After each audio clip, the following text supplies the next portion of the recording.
So essentially, all that happened was he sent an email. 45 minutes, and all he did was send a bloody email. Oh, Jesus.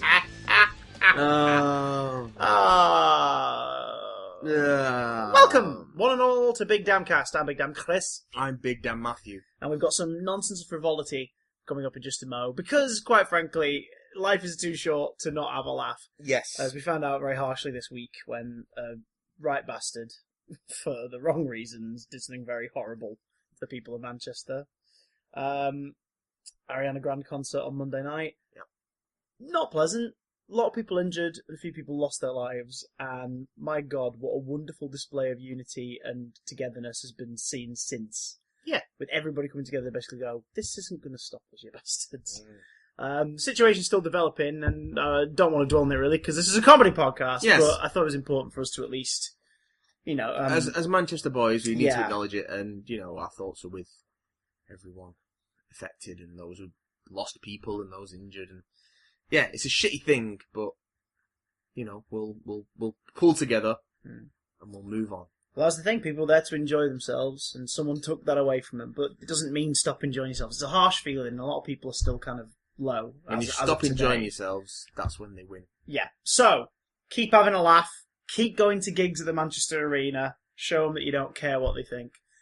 Let's talk bollocks. Matthew Watson, what have we got on this week's menu? Give me a rundown of the menu so I might pick from the specials. We've got so much bollocks. We've got some trailer bollocks in the form of new peaks at Spider-Man: Homecoming and the Game of the Thrones. Ah, the Maisie Williams is the Game of the Thrones. There is some Maisie Williams is the Game of the Thrones in this. She may or may not be involved. We have some sad news for Zack Snyder, who due to a family tragedy has stepped away from Justice League, but Joss Whedon has stepped up to finish it. Which is such a weird thought. And we'll get into that. We'll also get into the fact that Tom Hardy is Sony's Venom? Question mark?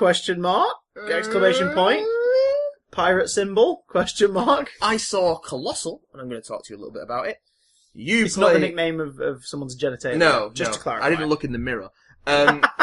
You played Injustice 2. I played it so hard. And you're going to tell us about it, and then we're going to talk about you and your filthy emails. You dirty birds. You dirty birds! Dirty little sparrows! So, trailer drop. Drop. We watched them fresh. Both of these landed on the day of recording, which, as it stands, is the year of our Lord, 2017, 24th of May. They landed on my phone. Yes. Technically, it's 3 trailers, because let's go Game of Thrones first, but then we'll get into the 2 Spidey treats. Game of Thrones. The Game of the Thrones. You know about the Game of the Thrones. I know all about... I know that when you game the Game of the Thrones, you win or you die. Of the Thrones. Of the Thrones. Of the Game of the Thrones. Of the Game of the Thrones. So this is the 7th consecutive season. The 7th... Well, they didn't take a break, Chris. That's what I'm saying. There hasn't been... You mean... They've not rebooted the Game of the Thrones yet. You mean shows don't take a random year off because of national moments as a tradition? What? Where were we up to at the end of last series? Like, if you could sum it up in 3 sentences, where the hell was Westeros? Westeros alert for a year-old season. Westeros is in the same place as Old Westeros. Westeros is in the same place as Salisbury. I've got to know. What has happened is, Daenerys Targaryen has taken her armies and her dragons, and she's sailing back to Westeros to retake her country. Okay. The Lannisters, the only remaining Lannisters, is all Cersei, all the children are dead, so she's the Queen Regent, and she's preparing to fortify against all her enemies. And also, up in North, Jon Snow has been proclaimed King of the North despite knowing nothing. And they're all going to have a big fight, and then there's going to be ice people. They're going to fight the ice people before everything gets covered in snow. By snow you mean actual snow, not Jon Snow. Not Jon Snow. Whipping out a white blanket Not everywhere. Jon Snow, not fit Kit Harington and his lovely hair. Kit Harington, is he one of those performers who's really good in Game of Thrones, but hasn't really proved himself elsewhere? I've not seen him in anything else. Because there does seem to be a pattern with the younger actors whose careers have begun with Game of Thrones. That they're not being put in the right roles, or they're just not gelling with roles they've done outside of it. and it's a weird pattern. Sorry to bring this up now, it just hit me. Because we're joking about the Maisie I'm Williams going is the to Game hit of you the if you Thrones. keep insulting Fit Kit Harington's hair. Fit Harrington. Fit Harrington. Alright, with his tiny little bum. So dreamy. Because Maisie Williams, I've seen her in some Game of Thrones, thought she was pretty cool. Seen her in The Doctor of the Who, thought she was pretty shite. I mean, The Doctor of the Who was pretty shite at the time. BBC TV's Doctor Who. Yeah. 13 episodes in 2016. Sophie Turner. Sophie Turner's pretty crap in other stuff. And again, like, I'm not doubting the abilities of the actors because they were cast in the first place and they do some good work on Game of Thrones. But there seems to be this weird curse where the newbies who sort of come into television in Game of Thrones primarily haven't really done anything that makes them look good elsewhere. I think it's less that they're bad and more that the stuff they've been casting is mostly pretty gash. Stunt casting, basically it seems like they're being given the roles because they're a name now, rather than you would perfectly match this part. That's not how the acting industry has always worked. But like Amelia Clark. Amelia Clark was like the breakout star of the first couple of years of Game of Thrones. She's not good in anything else. She's not good in anything else. I've seen people debating whether she's good in Game of Thrones. I like her in Game of Thrones, but she's terrible in Terminator Salvation. Not Salvation, Genocide. Genocide. I would argue that... Hello, welcome to Terminator Genocide. I would argue that she might It was a freeze pan all along. You're terrible, stop it. Sorry, I'll go back over here away. and make a frozen TV dinner. Goodbye. Eat my frozen TV dinner. Goodbyes. Stop. What killed the dinosaurs? Amelia! This joke. No. Oh shit, no, wait. No. I would argue that she was bad in Terminator Genesis because Terminator Genesis was bad. Fair enough. Although, J.K. Simmons was great in that movie. J.K. Simmons is great in every movie he's in. Yes, well that is very true. J.K. Simmons is in a total of maybe a minute and a half of La La Land, and it's the best minute and a half of the film. He's even great as the Yellow M&M. And those adverts are terrible. He's especially great as the Yellow M&M. He's especially great as the Yellow M&M. Him and Billy West making that M&M dollar for like 20 years now. You gotta do what you gotta do, haven't you? What a weird thought. If J.K. Simmons wasn't in Hollywood movies, he still would be doing alright because of the M&M commercials. Yeah. Because he's on an old deal, so he'll be getting like loads of residuals and oh my god. He's alright. All the M&Ms he can snort. Listen, so Game of Thrones is happening. Season 7 is coming. Hits in July? 16th, I think it was. My God. I don't know, I'm experiencing a critical research failure now by not being asked to look it up. It's coming in July.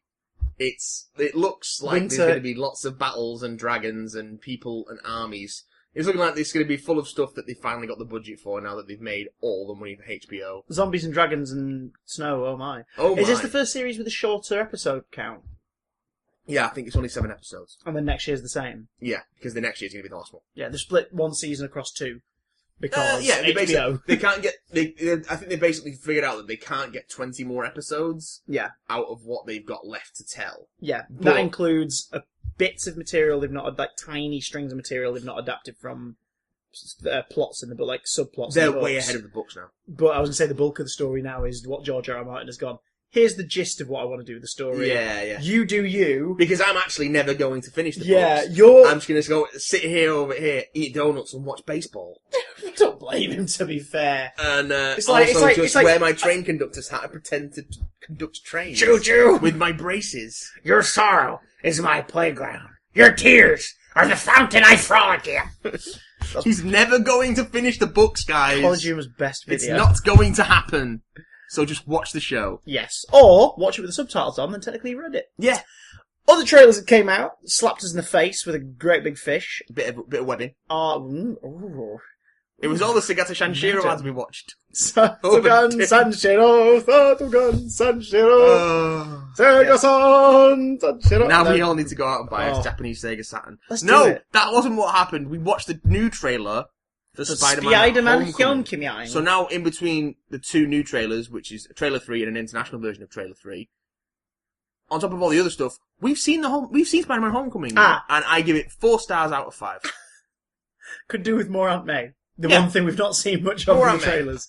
Lots more Aunt May, if you know what I mean. No.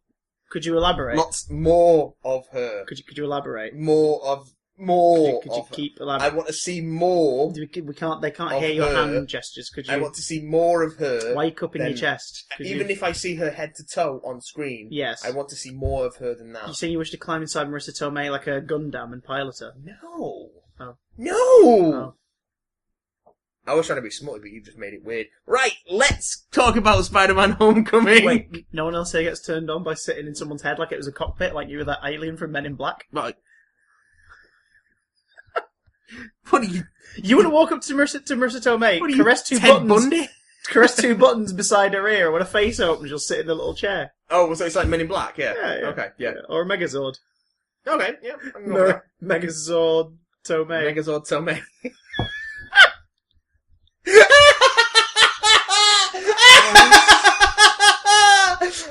Cheers. Cheers. Okay, First, let's talk about the American trailer. It's got a lot of people worried because the suit seems pretty high tech in this trailer. They're showing off the tech of the suit an awful lot. we know the suit's high-tech. We've seen Civil War. Yeah, it's a Stark thing, but I think they're referring to like the Siri thing, the 500 different combination of web shooter ability. Everything's got that nowadays. Hmm. Like that, not with the web shooters, obviously. I mean, Yeah. my phone hasn't got web shooters, but it's got voice Should do. activation. Yours doesn't have web shooters. No. Oh, mine can blow up. Did you get an S7? No. Oh. No, I just like using my phone in the bath. The Hey. point is, that's a lie. I don't bath or bathe for that matter. I bathe in my natural oils. I sit there and let the It's more cat. of a marination. I lie there long enough that my cats start to think I'm dead, so they lick me to clean me before they're going to eat me, and then I go, "Ha! Joke's on you!" and I get up. Clean the meat. Have you ever taken a nibble out of you by mistake? Just my pride. Oh. You've not got any of that left. What are we talking about? Eat the meat, treat the feet let's- to the sweet milky seat. Talk about Spider-Man Homecoming. Let's do it. I think people are worried because they're like, part of Peter's charm is he's very low tech in that it's just a kid in pajamas, like doing this stuff. So I kind of see. Is he though? He is. Is he though? Because He's a scientist. go yes, back but and read early All right. Spider-Man. Okay. And he's built his own web shooters, and he builds little spider tracers. He's got and the signal a in his little belt. full of he's got a signal, and he's like, I've got a little radio tuner, I can do things. Every fucking issue he's building a new gadget. That's... Question: is the What? spider signal the most stupid gadget in all of superhero comics? Absolutely not. Why not? It's great. It's awesome. What does he use it for? Everything. What? I've been rereading the J. Mike. Sorry, why use it for everything? He uses it for illumination in dark places. Yeah, And why would he need that? He's his Spider-Man. I was reading the J. Michael Straczynski run recently. I've been rereading that, and there's a moment in that where he uses it. Like, he's trying to get to a copper so he can work with him on a case. So he follows into his car and then just turns the spider signal on. Yeah. In front of this copper, and the copper's like, "Oh, that's a thing, I guess." Hello, Spider-Man. It's that JMS going, no one's used this in years. I'm Yes. going to use it. Oh, And it's God. great. He uses it to intimidate criminals. I remember there's a diagram from a really old, like, annual or whatever, where they've got, like, you know, things pointing out. I love those old 60s annuals. They describe that the spider signal on his belt, which, for those who can't picture it, basically, imagine the bat signal, but it's coming out of Spider-Man's crotch, and it's in the shape of his face. Yeah, it's like the round, circled Spider-Man face. Yeah, like the logo, sort It's of, like with the eyes. if you peeled his mask off with his face underneath it, and then formed it into a circle, and then wore it for You call me parties. creepy. Listen, we just had to go there. We're wearing Okay? Peter Parker's face. Well, someone's got to. I want to take his face. Oh. Pick it. Dig the funky soul. Everybody. Oh, I can watch Face Off right now. I can watch Spider-Man 3 right now. More on that later. Oh, no. So, they're worried about the tech of the suit and everything just being a little bit too much. But if you've ever seen a story like that, we already know that the suit gets taken off him and the finale of the film is likely in the makeshift suit. Guaranteed, like any story before it, with a similar theme of too much power in the hands of the naive and the young, by the end of the story, he'll earn back his suit as far as Stark's concerned. They'll be like, nah, I'm good, take the software out. You know that's going to be the ending. It's going to be like, no, I'm Spider-Man, not the technology. I just need a nice suit. Yeah, and he'll be in a nice suit, and he might have a parachute. I built my own web shooters. I don't need yours. Yeah, you son of a bitch. And then he'll smack him. Might keep the spider signal though, because the spider signals are cool. Then he'll smack him, and his mates from Sony will drive up in a limo and go, get in the back seat. And he'll be like, okay. Okay. There'll be a bag of cash sat in there, and he'll flip the bird to Robert Downey Jr. So yeah, I mean, it looks pretty cool. Some new shots of the attack on the Staten Island ferry. Is it the Staten Island Ferry? It is indeed. Okay. We've got Zendaya as whatever role it is she actually has. I think As someone says it's Liz Allen, others have immediately assumed it was MJ because she was the love interest. She could be a brand new character. I think she was credited as Melissa during the production. Or something like that. It's probably a new character. That's fine. That's totally fine. Characters. I mean, again, Ned Leeds isn't even Ned Leeds. Ned Leeds isn't the comics. Ned Leeds. Gank? He's like Gank from Ultimate Spider-Man. Yeah. But Right they've down to dropping a Lego Death Star on the floor. Yes. So, But other than the name, he shares nothing with Ned Leeds. Like, Ned Leeds wasn't a high school friend of Peter Parker or anything. He wasn't even a good friend of Peter Parker. No, he got on with him a bit. He was at the Bugle, wasn't he? He got on with him a bit, and then he got bumped off during Sin-Eater, I think. And then he became the Molten Man, I think. No, that was someone else. That's that was... Mark someone. It's Mark Allen. Liz Allen's cousin. Oh, okay. Nerds! So, Sorry. That's all right. I just really like Spider-Man. I just love Don't him. we all? I love him so much, I want to climb into his head and pile it Also, Molten like Man. a big bad Beetleborg. Molten Man. Molten Man. If they did Molten Man in a movie now, and it was an MCU film, you'd go, I trust you guys to make this work. I'd watch a Spider-Man movie with Molten Man. Stick Molten Man in Agents of S.H.I.E.L.D. Surely Sony don't have the copyright on every Spider-Man villain. They probably do. Yeah, but when are they going to use... And when are they going to use Rocket Racer? We'll get to that. Or Judas Traveller? We'll get to that. We will. But first, let's talk about the international Augment I trailer. love the international trailer. And I love it because... Well, where should we start? It shows off more Vulture. It makes you realise that this version of Adrian Toomes is part of the Wrecking Crew. Not the Wrecking Crew, the Damage Control. Yeah. Wrecking Crew, they better show up in a film at some point. Oh, yeah. They're part of Damage Control. These are the guys or one of the teams that clear up tech on behalf of S.H.I.E.L.D. and put it away in storage. In the international trailer, you see them hacking... Well, you see them taking apart bits of tech and everything that's lying around from the end of the Chitauri invasion. Yeah. So these guys are tied into Item 47. Yeah. Like, they missed something. And like, he's practicing, saying, like, so you gotta, like... The only way you can like stab the metal is with their own stuff. It's like, oh my god, they're learning on the job about how to use the weapons. They can learn. There's bonus John Favreau as Happy Hogan in this trailer.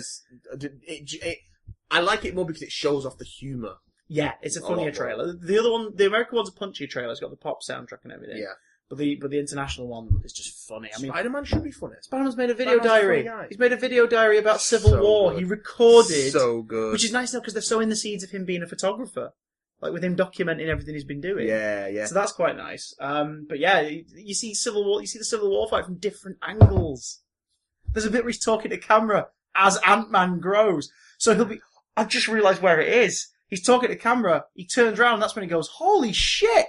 Yeah. Like, that's where it... Oh my god! Yeah. That's what he's doing at that moment! They've worked it in to make it look like that. That's brilliant. That that makes you looks happy, awesome. doesn't it? And the backflip's really fun at the beginning as well. Oh yeah, When just Happy like Hogan casual acrobatic. Casual acrobatic. Because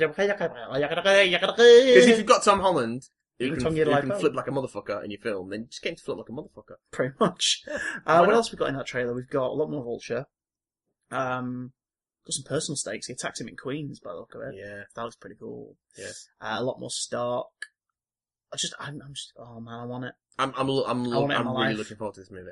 I want it in my life. I need it to be good. I'm holding back. I've got a feeling it could fuck up. It could. Because Disney have made it for Sony. But Sony have still got their fingers in it. Sony will probably have final say on an edit. I mean, you can tell I think the second trailer was definitely, it's a Sony trailer. Because it gave way too much away too soon. Yeah. And that's a very Sony move. They want to show you everything to sort of make you go, oh, I'll go see it because of that bit. Forgetting that part of the interest in they just don't believe in foreplay, do they? No, Sony. oh god, no. They just want to skip straight to the fucking. No, not even a little finger bang. Just like straight in there. The old Sony finger bang. Straight in there. Isn't the working title of the sequel Spider-Man Finger Bang? Spider-Man Finger Bang. Spider-Man Finger Man. They just, to paraphrase Monty Python's The Meaning of Life, they just go straight for the clitoris. Rampaging like a rampaging wildebeest. Yeah. Oh god. Well, speaking of rampaging wildebeest, good luck. Tom Hardy. The rampaging wildebeest. Yeah, I'll do. Fair enough. Sony Studios. Yeah. Avi Arad trying to make a cinematic universe out of the Spider-Man characters that they've got.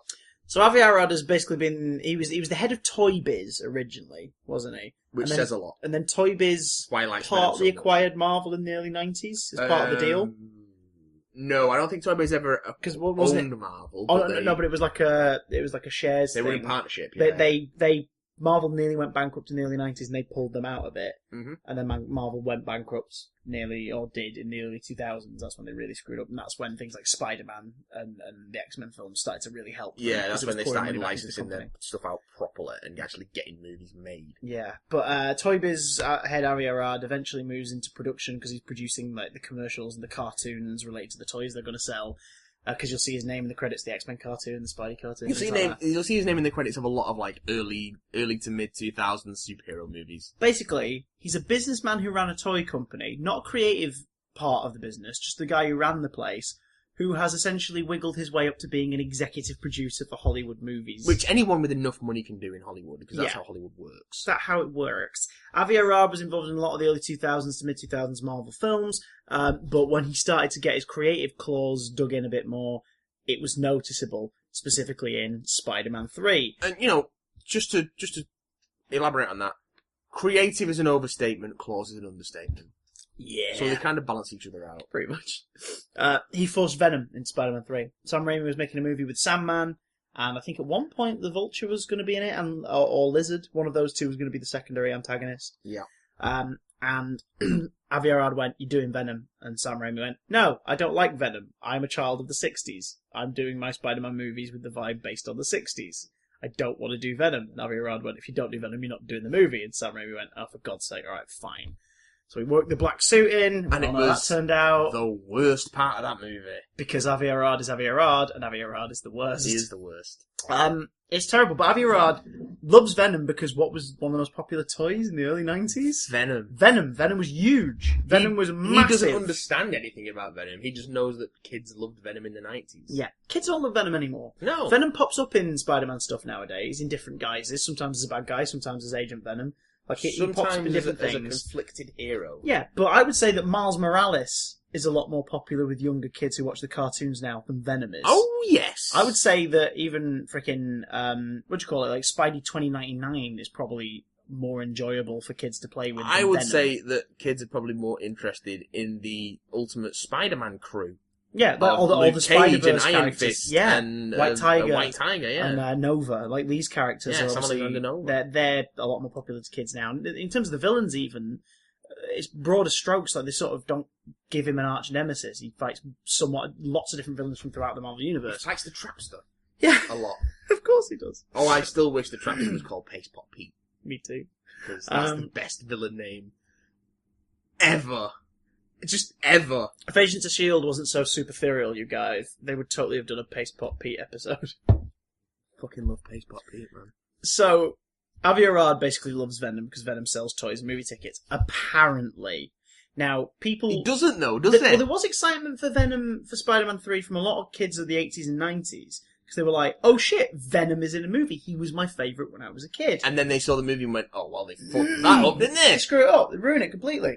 Venom takes a back seat in the comics for a few years to sort of make up for it. Yeah, and then they give the symbiote to Matt Gargan for a bit. Worked quite well, but because it made him a baddie again. But he was a background player. He wasn't a book holding title character. Brian Michael Bendis used him in Dark Avengers and some of the event stuff around there. Warren Ellis used him in Thunderbolts. Yeah, when he rocked back up after that event, and he was Flash Thompson, stuff like that series worked really well. Yeah, the Agent Venom stuff that Rick Remender did was really good. But here's the thing, Venom ain't all that anymore. Venom used to be Beyonce. I think he's being given back to now he's that third Destiny's Child we've all forgotten the name of. There's something there, but we've all forgotten the name of them. That's Venom. Sony making a Venom movie. It is confirmed. Not only is it confirmed, it will not take part in the Marvel Cinematic Universe. So it's its own thing. To the point where people were like, oh, so it's not going to reference it then? They went, oh no, it's going to contradict it. It's David S. Venom. Any questions? Yes, several.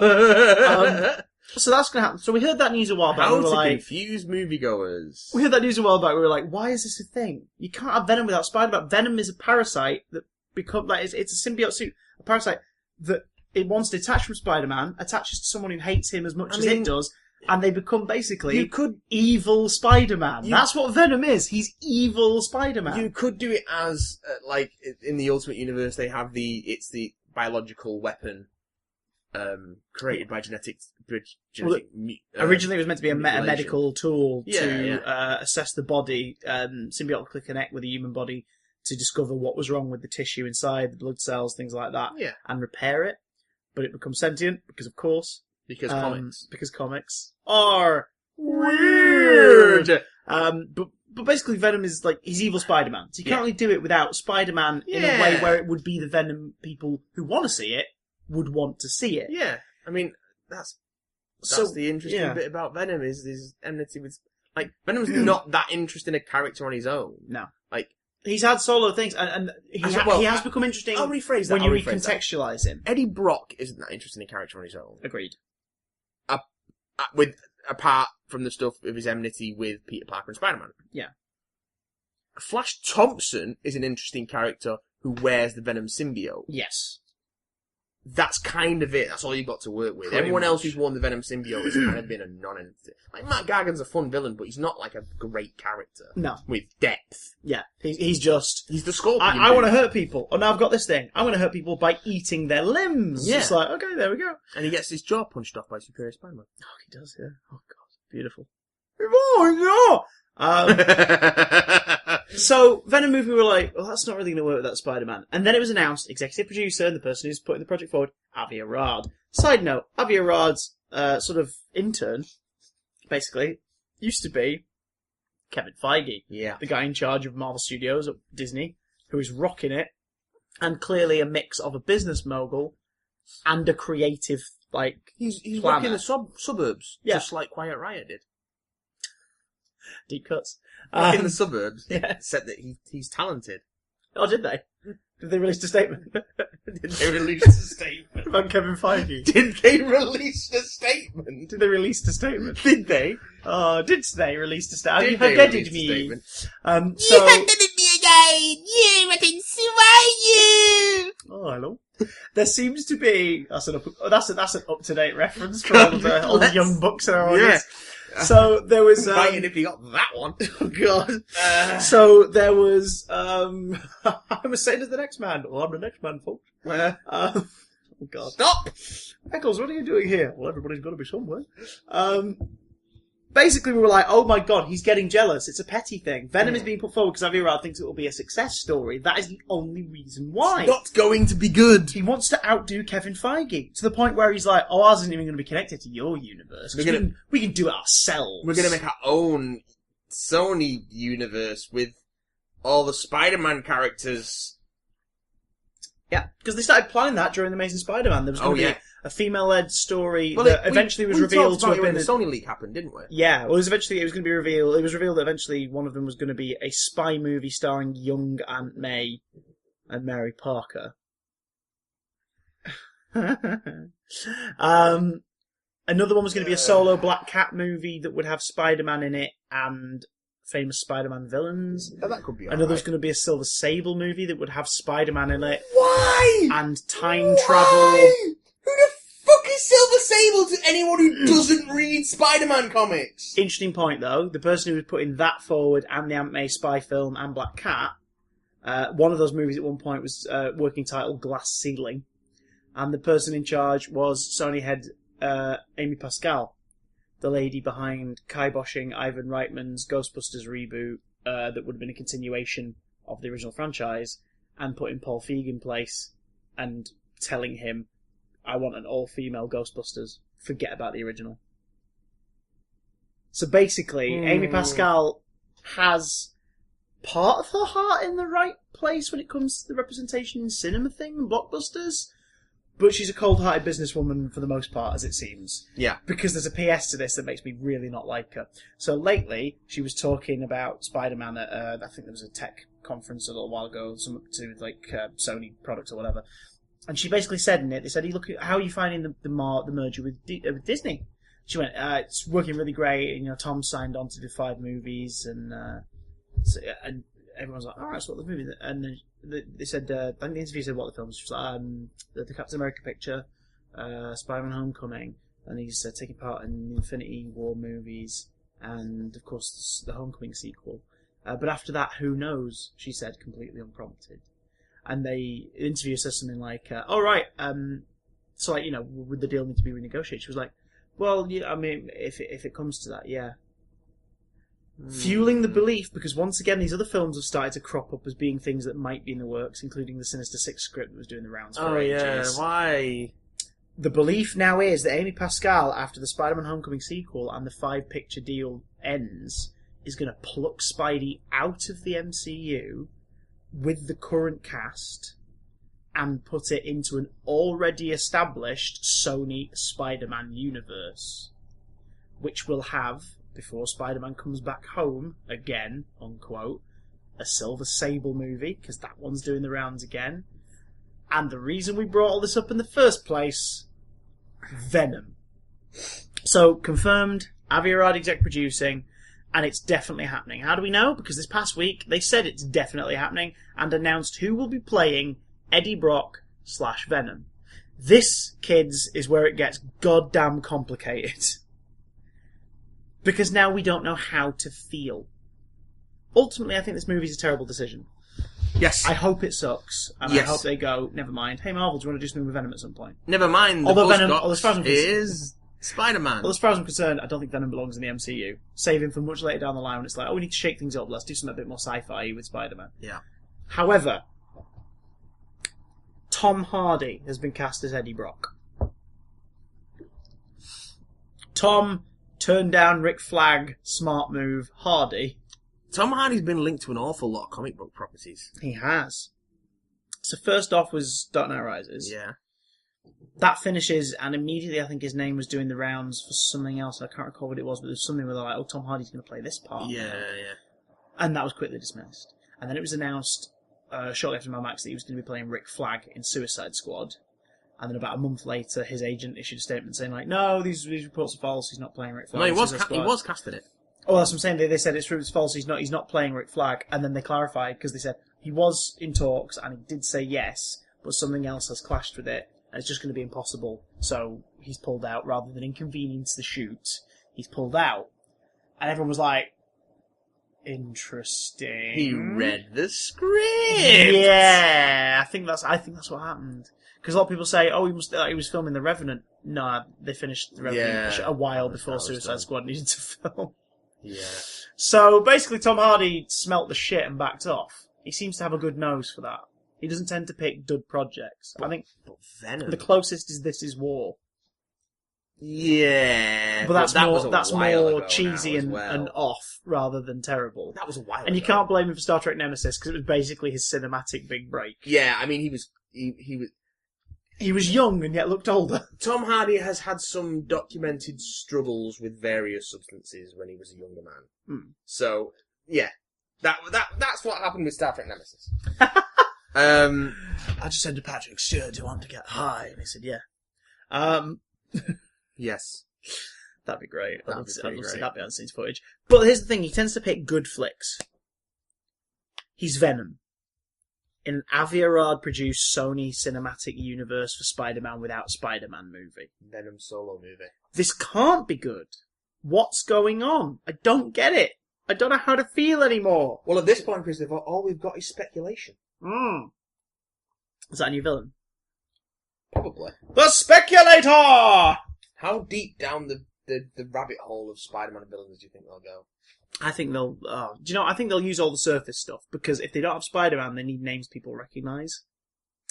I think they'll do a Silver Sable movie, and they'll make a big thing out of it. It's our first ever female-led movie, superhero movie, at Sony. So come and see it. You've got to see it. Oh, by the way, here's Doc Ock. Doc Ock's going to be in it. They're going to do something like that to make people go, oh, I'll go see that. Forgetting that Spider-Man is a key ingredient of all these characters, because Spider-Man is the tone that sets the world these characters are in. I think that... The Venom movie's going to be R-rated, Matt. There's going to be a lot... R-rated. Why? Have there ever been any adults-only Venom comics? Venom does have quite a violent run. The agent Venom stuff with Flash Thompson does get violent. But it's not But it's not Venom committing the violence. He shoots people, but he doesn't gore people. The villains do. Jack-O-Lantern, for example, is horrific in that comic. It's T for teen. Yeah. Lethal Protector, all the early 90s stuff was a bit violent, but it was early 90s violence with Yeah. big teeth and swishing shoulder pads and there's no red giant blood. pouches. Everything's black, not red. Pretty much. Yeah. So, they're doing it because Sony think on the most basic of levels. They're thinking, Deadpool did well and it was R-rated, Logan did well, it was R-rated, so we'll do R-rated, that means it'll do well. No. Venom was popular. Avi Arad's got the sales figures from Toy Biz from 1994. Look at how popular Venom is. We should do a Venom movie. They didn't do well because they were R-rated. The kids like Tom Hardy. Let's get Tom Hardy in it. Yes, Tom Hardy is good. I think they cast him not because they wanted the star power. I think one of them just saw the scene in Bronson where he's got his wanger out and he covers himself in black paint. They were like, that's Venom, innit? That's Venom, He's got black goo all over him. That's Venom. You can be Venom, Thomas. Now, if you told me in, like, the sequel to Spider-Man Homecoming or the sequel to that Tom Hardy was going to play Eddie Brock and it was going to tie into the whole, like, news media thing and he becomes someone that really starts to hate Spider-Man and he becomes Venom, I'd buy it. An older I would grizzled buy journalist who never got his break and kind of comes to resent this young upstart. Yes, not just the journalist, the photographer, but also his subject. Who it's like it was mocking him and seemingly staying to pose for Parker's pics, but not for Eddie's and things like that. That would be brilliant. I would totally buy that. And it would be intimidating because I was thinking about Venom as well. Sorry, Topher Grace, but Venom is intimidating out of the suit as well. Like Eddie's a bit pathetic, but if you feel like if you rumbled him on something, he wouldn't like be like, oh, I'm so sorry, oh god. He'd like, well, I don't need you anyway. Like smack something over and leave the room. Like Eddie's meant to be a kind of frightening dude. He was pathetic, but then when he got the symbiote, he got jacked. Precisely, but he needs to feel like a force to be reckoned with. He needs to feel unhinged. Yeah. Because Venom worked better when he was a villain, not Eddie Brock going, oh, I need to repent, so I'm going to become anti-Venom. Yeah, that was weird. Dabba da dabba dabba doo, diggly dingle dingle doo. No, that was even weirder. Yeah, the anti-Venom stuff was weird, but used well in like New Ways to Die, but I just don't understand the value of a Venom thing without him having been set up in contrast to Spider-Man first. Like, it just doesn't make any sense to me. You know how you do Venom as a solo movie? You set him up in a Spider-Man movie. That's literally what I just said. And then, if you want to do your R-rated Venom movie, you adapt, or loosely adapt, the, oh god, what's his name? Guy who wrote Deadpool for years. Daniel Way. You adapt the Daniel Way Venom run from the mid-2000s, which begins with essentially The Thing. Okay. It begins in an Arctic base where a part of the government have a section of the Venom symbiote that they've managed to keep alive since it was separated from him, and they're experimenting on it. No. And it breaks loose and fucks them up. Eventually it connects to someone else, this young woman, and they go back to New York to deal out some damage. And all the while she's inside it, fighting it, because it's basically using her as a vessel. Yeah. And she's like, basically she's a, imagine if Ripley wasn't an alien but she was in The Thing. That's what the first third of the story is like. Okay. It's like she's kicking its ass, then eventually it's just like, no, it overpowers her and it's like, you are helping me get back to New York. I'm gonna F shit up. And so you could do something with it like that. I love the way you censored it. Fuck, but not shit then. Yeah, what? So yeah, I'm not looking forward to Venom, but I'm intrigued to see why Tom Hardy signed on. I wonder if basically Avi Arad was like, if you do it, I'll give you all the Venom action figures you could ever want. Well, apparently he's a big fan.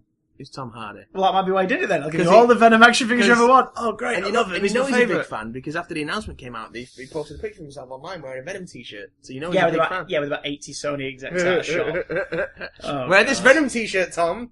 Wear it, Thomas. You've been a lifelong fan of Venom, Tom. Wear it, Tom, or we'll show everybody that film where you got your tackle out. Everyone saw it. Everyone's seen Bronson. It's great. Well, we'll show them that, and then we'll show them Shame, and we'll make everyone believe that Michael Fassbender's got a bigger Todger than you. Well, he does. I'm not ashamed to say that. His Todger is mighty. His Todger is mighty. The title of Shame wasn't a graphic. It was spelt out when Michael Fassbender arranged his penis. He just bent it into some shapes. It's like a big pipe cleaner. Oh, God. A big fleshy Etch-a-Sketch. David created the first Xenomorph by just putting arms and legs on the side of his penis. With his big old... That's why it looks so phallic. Oh, it all makes sense now. Oh. Trust me, you think you've seen Big Willies on TV. You catch up on American Gods, you'll see some enormous penises. Oh, God. Don't do that. Well, no, yet you'll... There is a sex scene in that show where someone walks out swinging free and jaws will drop. There is a large penis. A large penis. Well, talking of cock-ups, Justice League's apparently in its second batch of reshoots. Yeah. Now that's interesting, because reshoots happen on every movie. That doesn't necessarily mean it's a bad thing. But this is at a... The rumour is, and Well, it is just well, a rumour, I stress it's just a rumour. Yeah. The rumour is that this movie has been reshot so much, they've essentially filmed the whole thing twice. Yes. Which should explain a lot, because they started principal photography on it over a year ago. Yeah. And principal photography, for even a big blockbuster like that, lasts at the most 9 months. At the very most. And that's a truly epic shoot. Yeah. Now, it's interesting because everyone said Suicide Squad went into reshoots, and of course, the crowd control came out and say, "Hey guys, that doesn't mean bad things. It just means that this stuff it happens on every movie." But then it was further explained why it went into reshoots. It was to add more jokes to the movie because the second trailer, the first full trailer after the teaser, the one Bohemian Rhapsody that was played for laughs a bit more in a Guardians of the Galaxy kind of style, did much better than the original teaser that was darker. And Warner's panicked and went, "Put more jokes in it! More jokes, please. Put more jokes in! More Go jokes. back! Go back and shoot more jokes!" So there's a precedent already on this for, oh god. DCEU camp, sort of in terms of like the movie making, is a bit of a clusterfuck. Flash has just lost its third director. Yeah. There's a short list of directors for Flash floating around, but... It's nuts though, but it's no like, movement. why has this happened?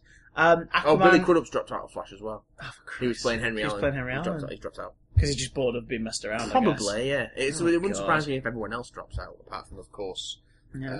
your man Ezra Miller, because he's kind of stuck there at this point. Yeah. What else? James Wan's Aquaman has had to pause because of the Justice League reshoots, because they need Momoa. So it's like, oh my god, like what the hell is going on? Then unfortunately some real life tragedy struck. Back in February, apparently Zack Snyder's teenage daughter took her own life. And that's fucking horrible. There is no denying that. And I don't remember hearing about that. Was that kept under wraps? It was kept under wraps at the time, publicly. They didn't. Well, I mean, it's not anyone else's business. No, of course. But the thing is, Zack Snyder said he went back to work because that was how he copes, like just carrying on. But after 2 months of sort of holding it in, it became a bit too much. So Zack Snyder is taking a break. They don't know how long it's going to be, but as far as the business side of things goes, because we wish him all the best. That's a freaking horrible thing to get over, and him and his wife, like, they need time to, come to terms with it all. It's not something they're going to get used to straight away. No. But from the business side of things, that's putting the film in further jeopardy because, of course, this film has a set release date. Warners really want to make that money, get the tickets sold, get the pre-bookings going when it comes to like the month before. Yeah. And there's going to be a lot of post-production for the reshoot, so they need to keep it going now. So because of that, Warners have continued the reshoots with a stand-in director, and the announcement was made saying it's one of their other directors who's in pre-production for his DCEU film. So not only have they announced who's covering, they've confirmed what was a maybe the other week. It was a heavy rumour. It was a contract negotiation, discussions. But we now know that not only is Joss Whedon stepping in to fulfill the directing role for the reshoots, Batgirl by Joss Whedon is a thing.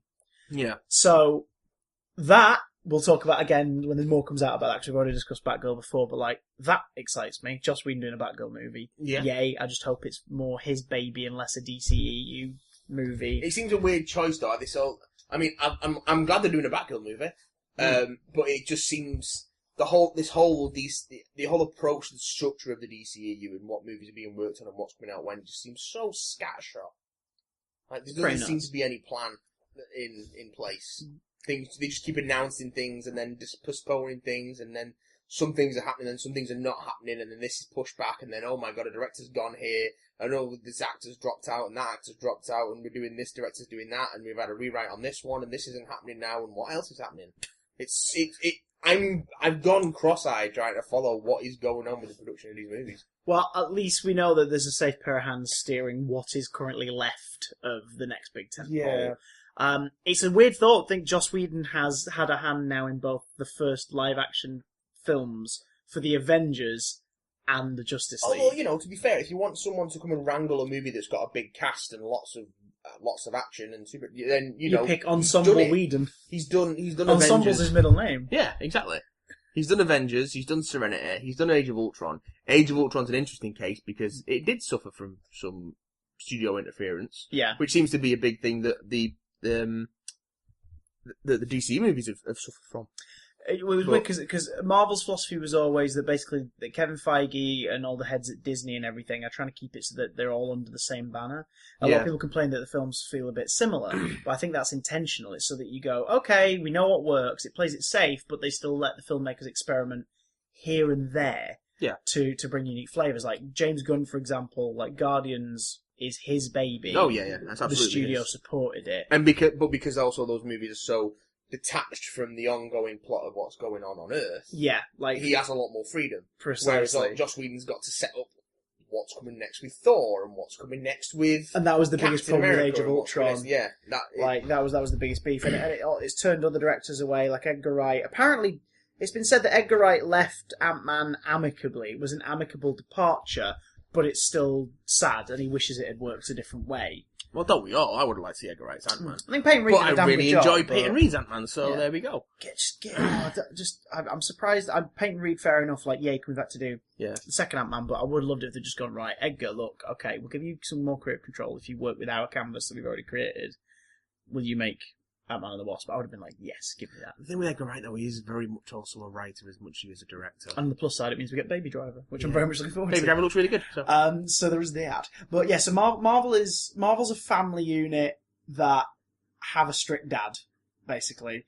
DC were like, we don't do that. The way our films are going to be made is they're going to be directors' movies. The directors are going to influence the style of the movies. And then to prove it, the same directors directed most of them. And they've been almost universally directionless. Yeah, and on top of that, other directors have attached themselves to projects, stepped away from projects, attached themselves to projects, been fired from projects. It's not working out. It's really not. And also, the three films so far all clearly feel like they're under the same banner. Like they're all different levels of awful under the same strict set different of levels universe of rules. washed out, dreary, messy, awful. I'm still not excited for Wonder Woman at all, man. I keep every time I see the trailers, I'm just like, this is the fourth movie in a series I despise. And I can't get excited anymore. I want to be excited for that, and I want to be excited for Justice League. For all those people who are like Marvel shills, I'm not any more excited for Justice League because of Joss Whedon's involvement. I just think, that's an interesting choice. Like to get him to fill in, but basically to do second unit directing and recovery. He's babysitting the movie. Yeah, and I really hope Justice League comes out alright, because I really would have liked Zack Snyder to actually make a good movie. Yeah. Since, when was the last actually, Dawn of the Dead was very good. 300 is enjoyable. I don't think it's good. It's its own beast. That's kind of it. Watchmen's alright. It's alright at best. Sucker Punch is fucking abysmal. Yeah. It's barely a film. It's a Zack Snyder fever dream. Man of Steel is half alright. But so you mean Space Jesus, the movie? Yeah. And then Batman vs Superman is just dreck. Well, complete fucking dreck. Hopefully there are better things on at the cinema right now. There are! What's in the cinema, Mattathias, king of the druids? On Sunday I went to see Colossal. Again, that's not a euphemism. Yes. Why not? Colossal. Do you know what Colossal is, Christopher? I know the basics, I'm going to explain to you. Hit it. And by virtue of explaining to you, explain to our listeners. Oh my god. You're going to act as a vessel for the exposition I'm cool. about to deliver. Will you... As you know, Chris. Oh? Colossal. Yep. It's a film starring Anne Hathaway. Oh shit, she's good. She is very good. As a woman named Gloria, who's directionless, and she's been out of work for a year or so. She gets dumped by her boyfriend, played by Dan Stevens, who's very British in this also. He doesn't do American in this. He doesn't do fake American. So she goes back to her hometown, tries to sort her life out. She's clearly got some issues with alcohol. she meets one of her old friends there. He's got a bat, like her old school friend. Starts to get a bit settled down. And then all of a sudden, a giant monster attacks Seoul in South Korea. And no one knows what happens, and it doesn't really attack Seoul as much as it just wanders aimlessly through Seoul, demolishing buildings and causing havoc and mass destruction. Then this thing looks like a hammerhead shark with limbs. Yeah, doesn't it? yeah. I've seen images of it. It looks sort of dopey and scary at the same time.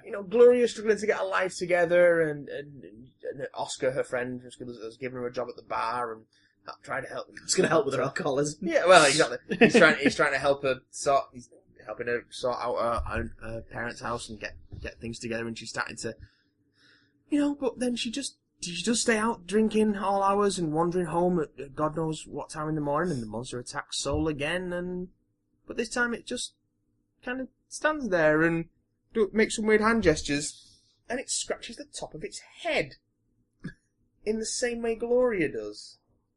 And she sees that and suddenly works out that the monster is doing what she does. She is the monster. And it kind of jumps off from there, and I don't want to get too much into more of the plot. Yeah, I was going to say, it seems like one that if you explain more, if you explain more about what it is, it will tell you too much of what happens. And I only knew that much from the trailers that I'd seen. And then I went to the movie and was so pleasantly surprised with what I got. It does flip a couple of your expectations on its head. It does definitely start off as a comedy. It is a very black comedy. I like me some black comedy. It goes to some really dark places towards the end and starts to deal with themes of abuse, both emotional and physical, of being abused, of escaping abuse, self-abuse, and things like that. It's very much a movie with a message, and there's a very metaphorical aspect to the monster stuff, which is very literal. It's not... That stuff is actually happening in the movie. It's not like a dream sequence or anything. Yeah. But it's not and it was all a dream. No, but it is used as a device to explain to help make the themes of the movie a bit more explicit. Right. And it's a great... Anna Holly's fantastic in it. And it's also got a great turn from Jason Sudeikis as Oscar, who's her He's the best friend, yeah. Yeah, it's really great. It's a character piece with some weird monster stuff going on, some really beautiful cinematography, smart script. It was made in 2015 as well. I think it was shown in Cannes. It is one it's that was been doing knocking a lot of around festivals for a long time, and it's good to finally see it get a release. So if you can get out and give Colossal a go, it's great fun. Would you say it's a colossal good time? It's hugely enjoyable. It's massively likeable. It's big. It's bigly. It's bigly good. It's wonderful. No. Christopher. No. If you don't want to spend time at the cinema, what can you do at home? Wank. Well, I mentioned the budget. We mentioned Marvel Heroes last week, and if you go to our YouTube channel, you can see us playing a bit of that from when the open beta launched yesterday. Does. That's up there for your viewing pleasure. So we're not going to talk about that much more now, other than to recommend it. If you've got a PS4, it's free. Go and give it a go. It's free to play. What else came out? I mean, after the last thing I said, that's probably not the best wording. Blood. Oh God! Oh God! Call the doctor. You were too rough. Injustice You're gonna pull 2. it off. Oh God! Injustice 2 pulled it right off, good sir. God, that's like sandpaper. Injustice 2 landed on the Xbox Bring One the lotion. and the PS4. The sequel to Injustice Gods Among Us, which I talked about in a Big Damn Love on the YouTube channel. If you haven't seen it, go give it a watch. It's got a very funny ending. If I do say so myself. It's alright. You leave me to die. I did. Every night. In a way. And you always survive. Every day. Should throw away those Skittles. It's an alternate timeline. The Big Damn Love videos are an alternate timeline. One it's day different you'll us. fail. Oh God. Oh Jesus. Well, Injustice 2, Electric Boogaloo. Is it Injustice Gods Among Us 2? No. Or Injustice 2 Gods Among Us? or Injustice 2, More Gods Among Us? Gods all over us. No, it's Injustice this one's 2, just... Gods in Space. This one's just Injustice 2. Just Injustice. Yeah. 2. Yes. And it's a sequel to Injustice Gods Among Us, so it's the sequel story to the story mode of that game, but it's a beat-em-up, so it's, DC heroes and DC villains. But it's a NetherRealm beat-em-up. So it's a NetherRealm's beat-em-up. I imagine it's got the same thing that MK... After Injustice had Mortal Mortal Kombat 10, Mortal Kombat X. Sorry. Yeah, after Mortal Kombat, which was Mortal Kombat 9, the heavily informed Injustice Gods Among Us, back on the PS3. Both of which I enjoyed quite a lot, despite being fucking awful at fighting games. I.e., not good enough at fighting games to actually finish either game. We'll have to replay it. So... Yes. What Mortal Kombat was for Injustice Gods Among Us, Mortal Kombat X definitely is. It's not a 10. Well, it's definitely an X. It is, though. No, because then they brought out the version with all the content included. It was Mortal Kombat XL. Oh, Christ. Mortal Kombat X has definitely laid the foundation for Injustice 2. But I'd go so far as to say I think Injustice 2 has sort of refined the novelty of the fighting game a bit and the longevity of the fighting game. I can see that because Tell me more about this. Tell me more, tell me more. I've been following Injustice 2, and I believe there's a loot system. There is indeed a loot system. You can put equipment on your fighters and change their stats. Yeah. Tell me more about that, Christopher. Well, I shall. After these messages. No, this is where they play the adverts. We don't have a sponsor yet. Oh, no, we don't have to do it. They'll just play something. That's how it works, right? Here's the thing, right? Yeah. If you want to advertise on our podcast Yeah. and reach all 7 of our listeners, Yeah. then what we can do is you send us information about your brand and some free samples and do an offer code. Yeah. Like, I don't know, enter BDC Sexy Boys, number 2 and number 3 Kiss Boys, because Jim Sterling's number 1. Big Dank, enter Big that Dank code. Toke. Get a vape company sponsor us, and we'll make the code Big Dank Toke. Enter that code at your website to get 20% off your first order, and then we'll do a witty ad, and then we'll give people the discount code, and all 7 of our listeners will flock to your brand. Well, no, based on and averages, things. 2 of the 7 will flock to the brand. Okay, so 2 of our 7 listeners will flock to your brand and buy your Razor subscription service or your box of monthly goodies or what stock they couldn't get rid of from Target. Your mattresses that come in boxes. Audiobooks. Or oh shit, the advert's finishing. Oh, okay. So back to the podcast. Injustice 2 has a loot box system. Not to be confused with Loot Crate. It's pronounced Loot Crate. Loot Crate. Actually. Loot Crate. Oh god. So how it works basically is that you can level up each individual character. Like Injustice before this, you could level up your own wait. experience, your own profile, yes? You can make the numbers go higher? You can make the numbers go well high. Anyone who knows me about me and my and the things I like in video games knows that I like to make the numbers go higher, and I like to make the bars go from left to right. Well, sir, what if I told you could not only do that for your own profile as the player, yes, but you have to do that for every single character? Oh! And not only that, the more numbers you go up, the more loot is dished out to you.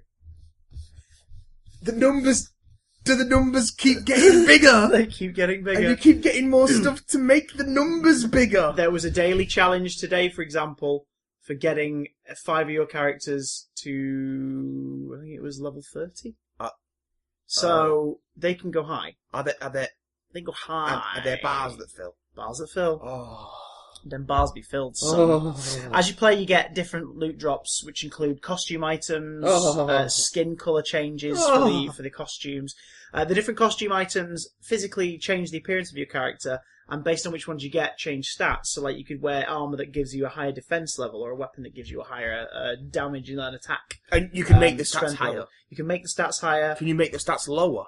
You can make the stats lower based on what you choose to wear. So, for example, if you've got, say, like a piece of headgear that greatly heightens your defense, for example, but lowers your strength, but it comes with a bonus, like a little extra bonus where it'll triple your XP. Yes. For every third win, for example. Then you can put that on. Yes. And you can add another item of clothing that puts your strength there. back up. I'm nearly there. So, you see what I'm saying? You can balance it so that you can Don't stop now. and increase every single one of your stats. No! This will affect how you play, specifically in online battles, ranked matches. So if you're a newbie to Injustice 2, don't be intimidated. Unless you play a ranked match, you're not going to have to fight somebody who's got better skill than you. If you play a match on Injustice 2, you play a ranked match, you are only ever going to fight people who are at the same level as you. So it's never completely unfair in the online system. There will always be a way to play people on your same skill level. And obviously as you get better, you challenge higher skilled players with more loot, and players with more gear stuff that's been attached to the characters. But also, the gear and all the character stuff, all the costume stuff and stat boosts and all these things aid toward your fight in the multiverse. So aside from the main storyline, which is basic fighting game fare, but like the first one, really well scripted, really, really well animated. Really well the paced facial as well. animation. We played a little bit earlier. The facial animations were really impressive. Black Canary and Supergirl stand out the most to me because they're the most uncovered facially. You can see all the movements. Whereas up to in the storyline, I've just fought Black Canary, who's been mind controlled by Grodd. So she's like Japanese horror film twitching, and her eyes are rolling up into the back of her head, and it looks terrifying. Okay. But like even that, it's like, oh god, that's horrible. So there's that. The designs also look significantly less ugly than the original Injustice designs. Because as much as I like the original Injustice, those designs fall into the current DC/Warner Brothers trap of being fucking horribly over-designed. Yes. And just busy and... Well, you could say that with the gear in this one, but you can change the appearance of your gear if you spend some of your credits to look like other gear. So if you if you gave the highest stuff to your Superman, and he's covered in face masks and spikes and all this, and you don't like that, spend a tiny bit of your in-game credit, and you can revert that equipment to look just like his normal outfit. And you say you can use all this in the multiverse? Yes. Remember the towers in MKX? I do remember the towers. Imagine the towers. MKX and MK9. Imagine the towers that are constantly regenerating, new ones are appearing every single day, and they all run out. Yes. So at one time there are 5 multiverse worlds to tackle. One could be up for half an hour. One could be up for 5 days. One could be up for 48 hours and counting down. And you can only get the bonuses, like the big bonuses, if you complete it as a specific character. For example. Okay. The multiverse is where the story connects back. Since the main story mode in this is just based in the Regime Injustice universe, the multiverse is implying that the main DC universe from Injustice have reverse engineered the portal technology that brought them to the Regime universe and have found a way to open up portals to the multiverse. Whenever a distress signal or distress call is sensed from another world and they think they can help, they'll send someone in to deal with it. A crisis. A crisis, if you will! On Infinite Earths. Okay. All right. Yeah. Okay. What's great is you'll go into multiple. Say, for example, you've got one that's called like I don't know, I don't know. I literally don't know. No, that was a Kryptonian name. Oh right. It's a bit more unwieldy than Zod. It's Superman's middle name. Kneel before. Kneel before Bobcat Goldthwait's hiccups. I can't imagine Terrence Stamp spitting that out for. I'll find him. So yeah. Oh god. Right. So for example, say if it's an Earth that's like consumed by flame. Yeah, it's basically it's roasted. Its sun is gathering nearer, and the Earth is tearing up, and people are rioting all over it. For example, something like that. Yeah, you'll get there, and you may be facing just like the flame or fire themed villains, or ones who work with like anger and hatred, so like Atrocitus and Firestorm, things like that. You'll have to tackle these characters, and they'll be like the world will be on fire, so there'll be comets raining down during the match, so you might get hit by the comets. So there's all these extra sort of things again, like complete. Each multiverse has like 3 or 4 objectives that are optional, but if you complete them, you get massive prizes and loot drops and gear drops. But you can just complete them as is and still get a load already, including coins, which you could buy in the real world if you want to, because of course that's how games are nowadays. Yes. But you pay 50 odd quid for a game and then pay more money to unlock stuff in.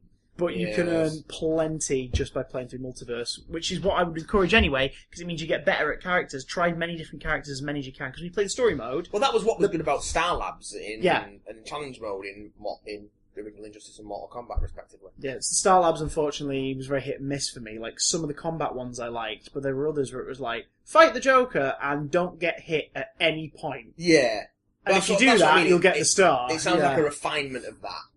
Well, they've changed it, yeah, so it's like, in this match you can't do any long-range attacks. Or every character you fight has regenerating health, things like that. So it's sort of... it feels more like they've borrowed from their mobile version of Injustice Gods Among Us, including the gear. All that stuff existed on that. Yeah. And they've brought it across into the sequel to the console game. Interesting. And it's working out really well so far. Story mode's the usual story mode for a fighting game, where basically it's either hit or miss. This one's really good. But it's that thing where you basically get a chance to try pretty much every player at least once, and get to find out who you play as the best and who you fit the best. There's an awful lot of free-to-play fighting games floating around that I'm shocked haven't been brought over to console. Yeah. Things like Marvel Contest of Champions, Transformers Forged to Fight, WWE Immortals. How easy would it have been, even just the Facebook game, Marvel Avengers Alliance. How easy would it have been to just like transfer that to a And console? especially with the free-to-play It'd take offerings no on memory consoles. up on your thing, and it's just a turn-based, like, turn-based combat thing. It would have been wonderful, but they didn't think about it. But till then, you got Injustice, son! There's also a few characters who are basically alternate skins. So like in the original Injustice, you could change Green Lantern to the Jon Stewart Green Lantern, and he'd have all new lines, and all voice acted, different character. There was a TV Green Arrow in it as well. Green Arrow voiced by Stephen Amell. Yeah. And that was alongside the DLC characters in the last one. In this one, there are DLC characters that are up for pre-order and that will come out over time, but there are also character skins which change your character completely in terms of their animation, their reactions. Because here's the other thing, whenever every fight starts, they all have unique interaction. And there's about 4 variations for each pairing. That's something they brought over from Mortal Kombat X. It's amazing. Yeah. And it works really nice in the DC universe because there's lots of stuff that's relevant to the story modes of the past two games, but you also get Easter eggs too. Yeah. Especially when you meet doubles of yourself, that's always fun too. Yes. So that's good. But how was I going with that? Saying about I've been saying that for the last hour. You swine. You Schweinhund. Yes, there was the fighting, talking, fighting matchups. That was it. DLC characters, but there's the alternate skins. Yeah. So, for example, Supergirl. If you buy the the sort of the season pass, as it were, which I think it's called something else. It's got a really weird name. It's not season pass. But if you buy that, you instantly get 3 of the alternate skins. Yeah. Which includes Power Girl for Supergirl. Power so Girl. her build changes, her costume's different. She's got a tit face window. and her hair is different. She's got the tit window. She talks differently. For Flash, you get Reverse Flash, which is nice for any fans of the TV show. You get to basically play as what's it? Oh god, Eobard Thawne. He keeps getting called Thawne in the story mode because he pops up in the story mode too. And who's the other one? Shut up, washing machine! Green Lantern turns into Jon Stewart Green Lantern, so you get that too. Will you tell your washing machine to pipe the fuck down? It's excited for Injustice. Jesus, I'm excited for Injustice, but you don't hear me rattling like an old fucking jalopy. So basically, for those of you who watched Big Damn Love and enjoyed it, the one about Injustice, good news. I really like the sequel so far. I think I'm going to have to check this game out. You're going to have to get a son, because you also got to join our guild. We've started a guild on there. Join the guild! The way the guilds work is basically, the more people sign up to a guild, the more of those same people tackle a unique multiverse for that guild, which regenerates after each one's completed. Sorry for the noise, guys. That's alright, it's just my anus. But the way that works, basically, is that if you're in a guild and you tackle that multiverse, if you can't get past it, maybe one of your other team members will. It'll go to where you were left up to in terms of the tournament. Yeah. Eventually you all best it, you all get rewards that you can only get in guild. Boom. Like, nice. Boom ting! Done. Boom ting indeed. So our guild, if you want to join it, I'll double check the code, we're called the Big Damn Guild, if you really want to search through all of them alphabetically. Because there are quite a few. That's really annoying, isn't it? That's really annoying. Oh my god. It'll stop in 6 minutes. If you want to join the Big Damn Guild, all you got to do is search for our code. And our code for the Big Damn Guild, if you type in the ID bar, is 2MHK0. That's 2MHK0. If you want to join our guild, go for it. You've got to be level 5 or above. We're going to beat the shit out of some staff. You know? That should be better. Sorry, what? What have you done? It's okay. I fixed it. Thank you. Thank you. I make it up. It's gibberish. Talking about fixing it. Oh. Don't even make the joke you were going to make. I could see the You forming on your lips. saw the word forming on my lips. You were like, no! Your lips started to form a letter, and your eyes suddenly went, no! No! But then it went, And your mouth started to stop in then response. could I? But could I? And no. But you did send us some emails. And Your email was only the start of it. we're gonna fix it for you. Oh God, no! Oh, now then, Canon Smallwood. yes. Bring it the flick on. This came through 6 days ago, so you might be a little late with this. Canon Smallwood says, "It's my birthday this week, so please sing today's song to the tune of Happy Birthday to You." Oh God, here we go. Happy birthday to you. Yeah. Happy birthday to you. Yeah. Happy birthday, dear Canon. Happy birthday to you. Alright, well that was Thank you. standard. That was... That's all from Canon Smallwood. Has Canon written that out? Canon had written that out. You wrote out the words to the birthday song. The birthday song. And then asked us to sing it to the tune of the birthday. Well, it's out. Of copyright. Oh God. Harry T. Draper. What does the T stand for, Harry? The Harry Harry the Draper. He hangs curtains for a living. Hello! Hello! Chris and It would Matt. have been really impressive if a third voice had joined in at that moment. Yeah, but I haven't got a fart brewing, so can't do that. You can make your anus say hello. Well, I could try. Hello, hello. Nothing ventured, nothing gained, Christopher. Let's not venture there. Chris Oh God. and Matt. Chris and Matt. Chris and Matt and the black and white cat. Oh, there it is. Oh, Early in the morning. Just as the... I'll stop now. Just Sorry. told him he has bought himself a brand new hat. Hope all is well. Brand new hat. Brand new hat. Massive thanks to the shout out to the twin brothers Leo and Oliver on your podcast a few eps back. Not a problem. They were delighted, and don't worry, no awkward questions were asked about the title, Throbbing Pete Meat. Oh, madam! Speaking of Throbbing Pete Meat, Oh, I don't like where this is going. extremists! Oh, right, okay. No, I still don't like where this is going. What did you think? My response, Super Mario, Super Mario, Super Ruddy Bloody Mario! Really? Well, no, not really, because it was all in the Matrix or something. I don't know. Is Westworld a bit better than this? I might give that a try. Westworld is way better. Westworld isn't like this is in the Matrix thing. It's not what they're doing in Westworld. Ironically, they played Wreck-It Ralph on BBC One a few hours before, and that was immensely good. So the day was saved. Yay! Wreck-It Ralph is good though. That is really bad timing when you think about it, thinking about the Mario line. That's terrible timing. Hi kids, hope you enjoyed that fun adventure with all the computer game characters. They want to kill themselves. But what did Turbo do? What? Have you seen Wreck-It Ralph? No, still not seen Oh, it. well then, you didn't get that reference, did you? Cheers me dears, No. Harry T. Draper. So what did we think of extremists? I know that Alan Christopher? Tudyk's just doing an Ed Wynn impression. Not quite. So he doesn't talk like He this. does, but there's more to it than that. Oh, okay. But yeah, he's doing an Edwin impression. Is that a voice the character's putting on? Yes. I've got suspicions. Okay. Okay. Rage, what did we think of Extremists? What did you think of Extremists? I didn't mind it. Get Out. I didn't hate it. No, we talked about Get Out a few episodes back. It was not as good as Get The Out. JoJo hit from the early 2000s. Get out, leave right now. I feel I Pretty. didn't mind the Missy flashback stuff. Missy being in the vault was the most obvious thing in the world that I called Yeah. immediately. So at least they softened the blow of the disappointment by showing it out of order. I didn't mind. I thought the contrivance of it all taking place in a simulation was interesting because you got to do some big. Man.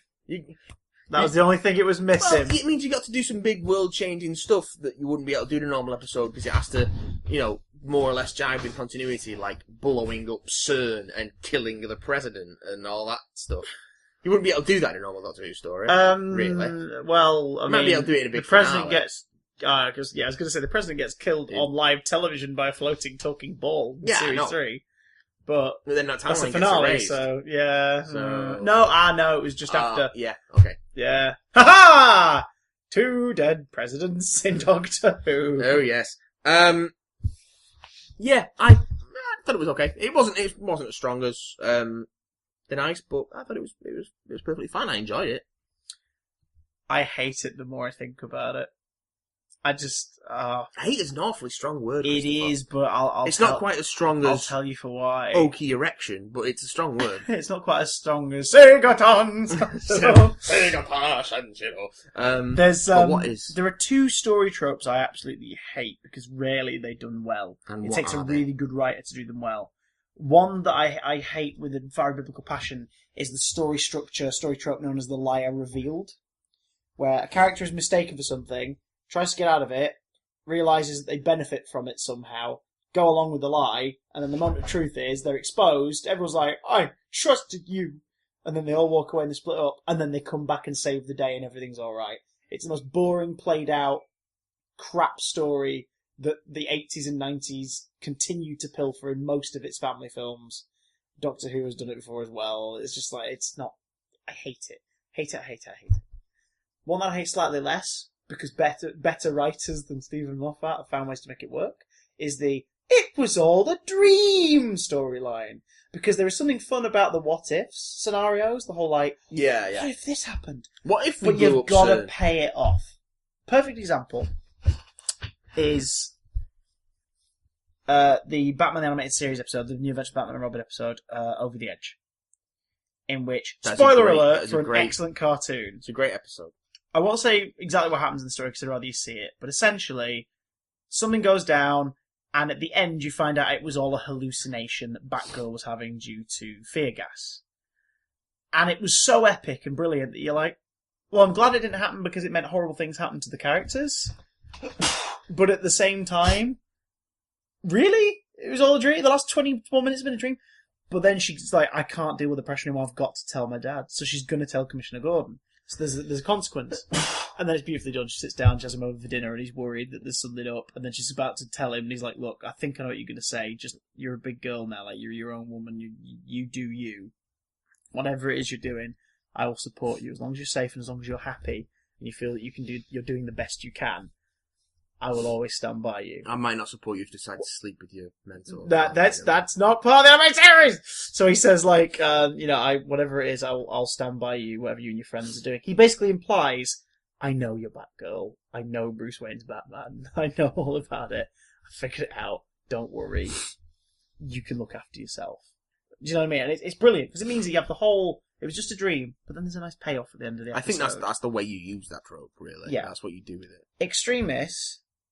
Some people would argue, well, by the end, the Doctor found out what the plan's going to be of these monks, this alien species. No, he didn't. Doesn't know what the plan is, no. No, because the Veritas has nothing to do with whatever they're doing to take over the world. The Veritas was the key inside the simulation to give away that it was a simulation. Yeah. So we have no idea what their plan is. Why were they trying to stop him reading the Veritas if it was a simulation? Why do they care? Because I thought they were planning how to take over the Earth. Yeah, but if we're was completely pointless. If we're rendering one of our videos and it fails, 90% left to go. Yeah.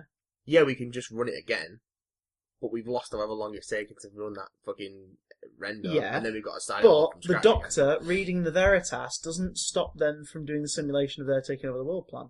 No, it just means they have to do it all over again. No, it doesn't. Because if he figures out it's a simulation, what can he do? Can't do jack shit. He's like, oh, we're in a simulation. Yeah, but I've got to find out why we're in a simulation. But it disrupts the simulation. But it doesn't. Because the only reason he knows they're doing something is because they introduce themselves to him. Yeah, I suppose. So it falls apart the more I think about it. It's like the silence all over again. It's like, oh, that's kind of cool.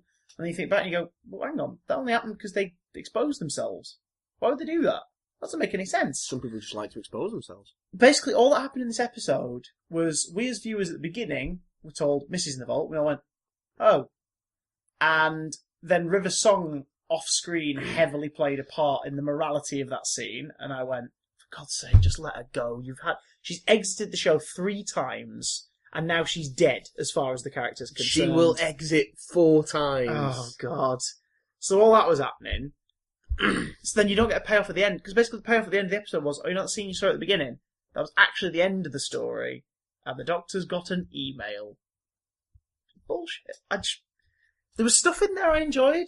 I really liked the scene when Nardole figured out they were projections. That was nice and creepy. I really like Nardole generally in this show. Yeah. He seems a little bitter and a bit more salty, which is and weird. less sort of chirpy than he was. Moffat can't settle on a personality for him. No, Think back to episode 1. Yeah. They've been there for a number of years. Yeah, looking after this vault at the university. They've been there for years, because like Bill says, like, you've been here for years, haven't you? Stuff, yeah? In the first episode. Yeah. About the Doctor. And yet, there's a comedy bit where they're going to the vault, Nardole goes the wrong way, and then comedically runs back the other way. It's like, but now in this episode, Moffat's writing him like the other writers have been writing him. Yeah. What's going on? Pick one. Pick a thing. This one's the better one. This was the first waste of Bill. Pulmaki was pretty much wasted in this episode.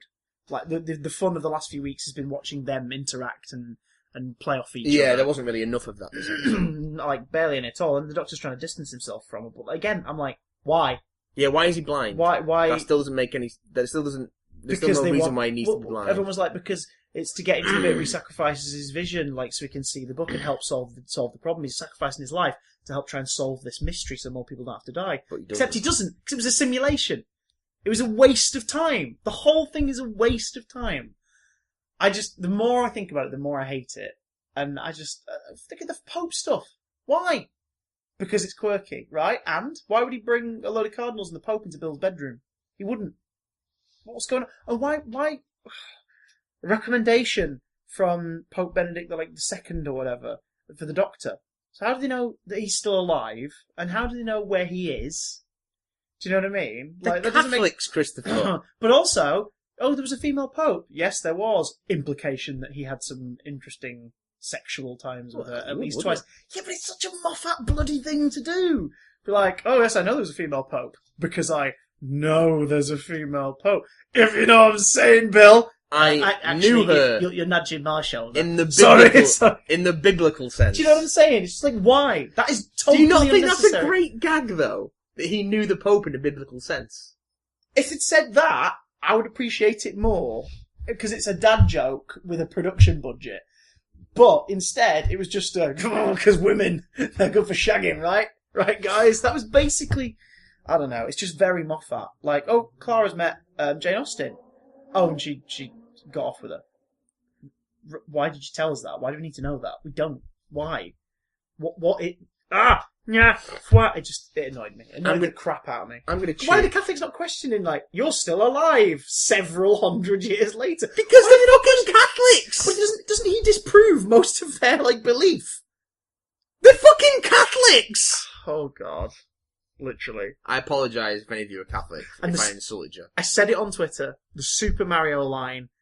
Bless Peter. He tried, but there was no way to make that god-awful dialogue work. There was no way to make it. I pissed myself laughing watching that moment. And now knowing that Wreck-It Ralph was on a couple of hours earlier, I feel sorry for every young kid that stayed watching BBC One that night. They would have made it through the whole episode. It's too boring. They would have watched Pointless and then done what most of the country is doing. And switched off. Hey! Britain's Got Talent got 9 million viewers that night. Britain's Got Talent's always had good numbers. I know Doctor Who's not on top of the world like it was in the Tennant years. It's always had good numbers. Why? Britain's Got Talent? Yeah. Because people love that But it's shit. not even in the early audition stages anymore where you're sort of laughing at the variety and the nutters. Chris, people like shit. Oh, God. We've had a Tory government 2 elections in a row. I think there's plenty of evidence out there to... We fucking voted to leave the EU. There's plenty of evidence out there that the British fucking public don't know what's good for them. Speaking of which, who's up next? If you gave this country a figurative gun, then it would figuratively shoot itself in the figurative foot as soon as it got hold of it. So don't turn around there like you don't know and ask me why 9 million people watch Britain's Got Fucking Talent every Saturday, because you know why. I deny this reality. And substitute This my reality is a computation matrix. Tom Monty. Stop the Earth! I'm Super Mario and I want to get off.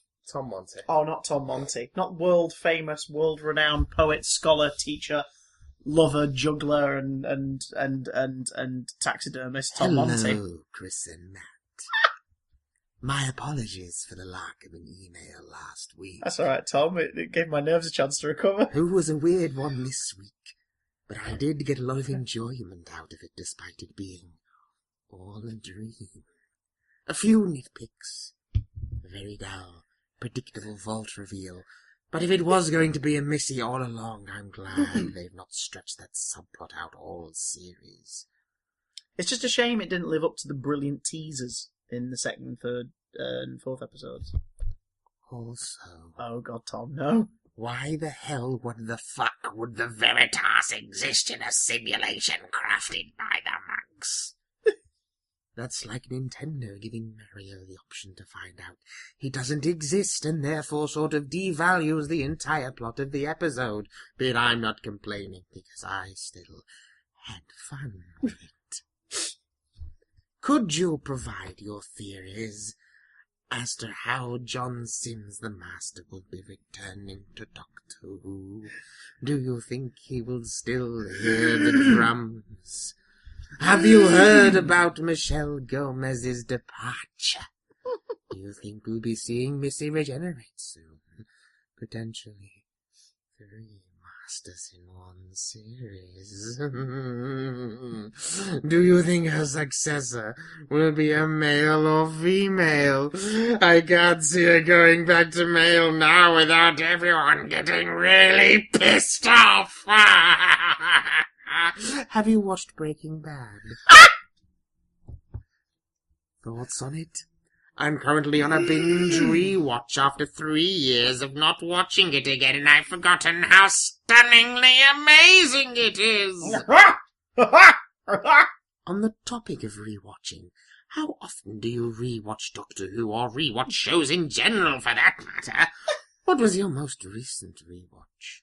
Have a stunningly amazing week. Lots of love, Tom Monty.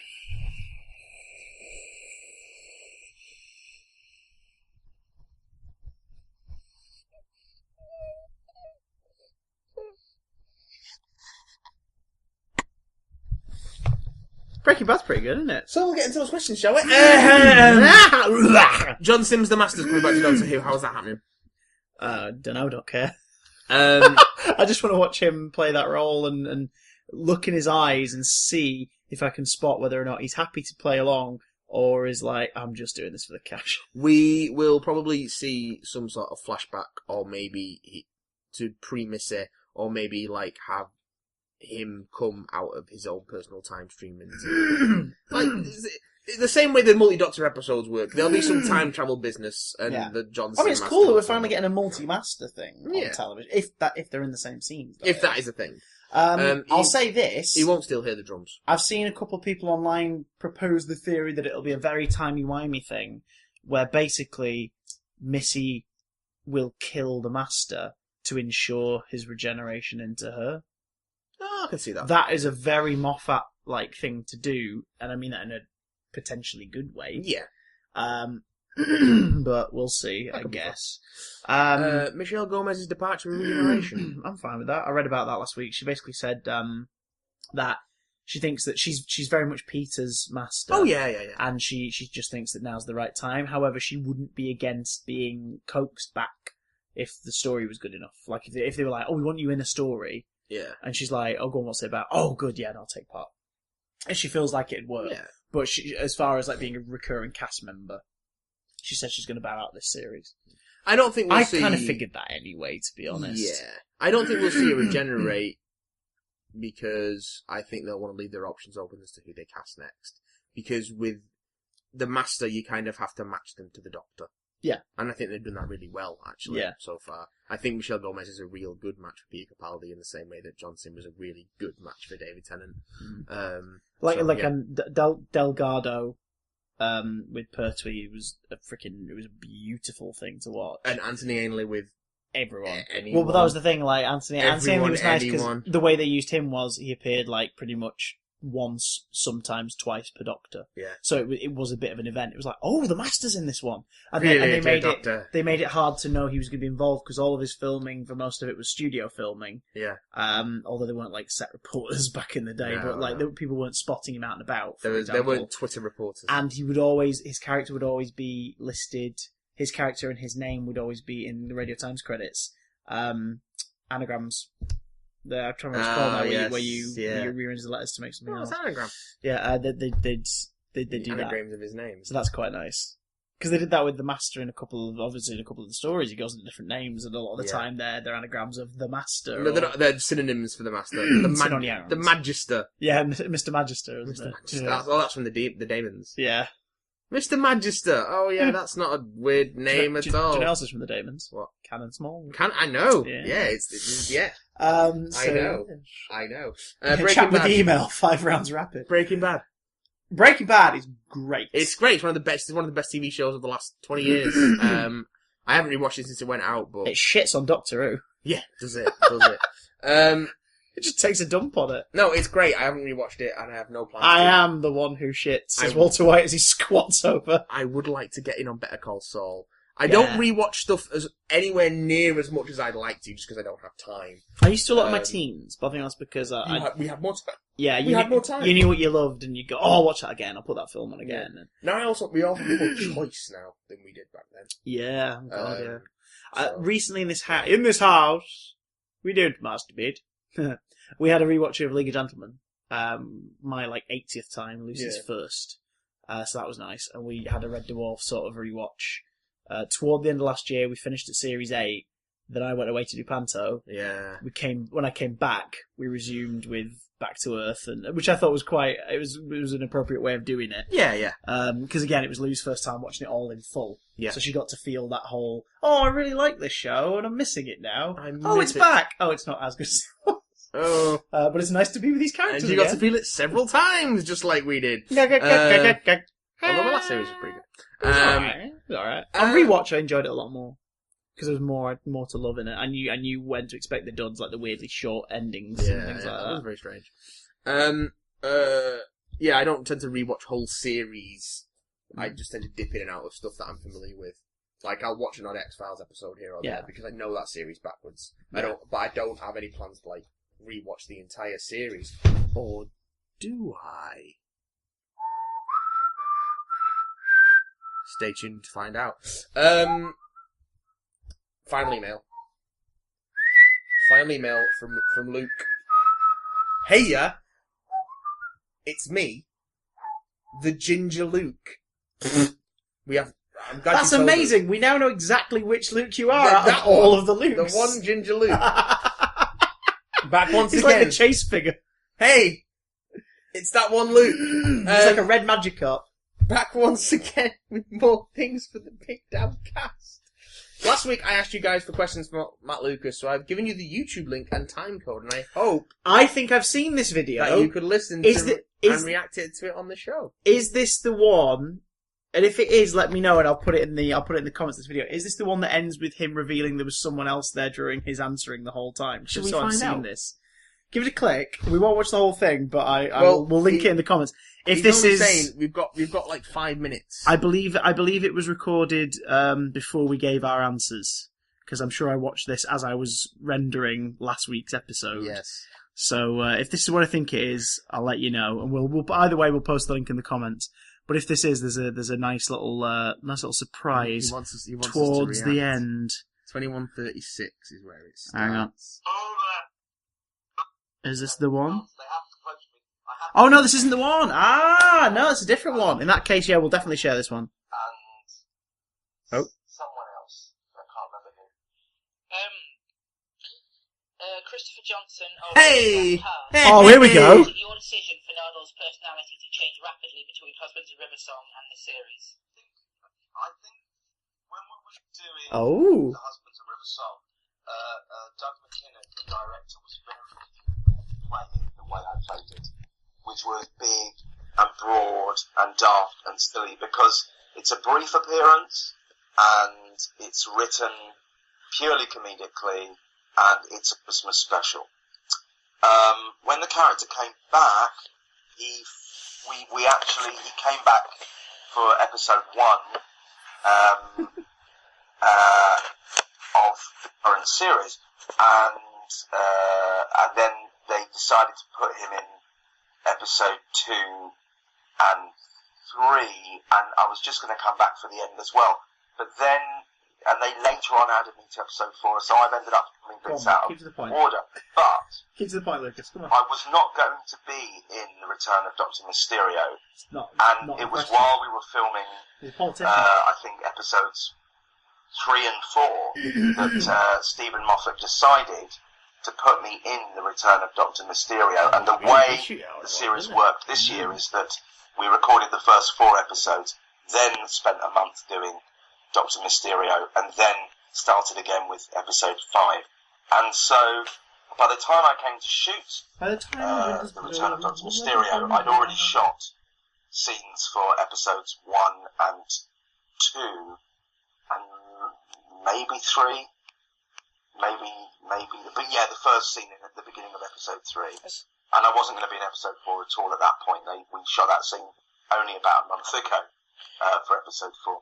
But and so I'd already come back and played Nardole for a few months by that stage, and we already had a sense of things being a bit calmer, a bit less frenetic, a bit less pantomime by then anyway.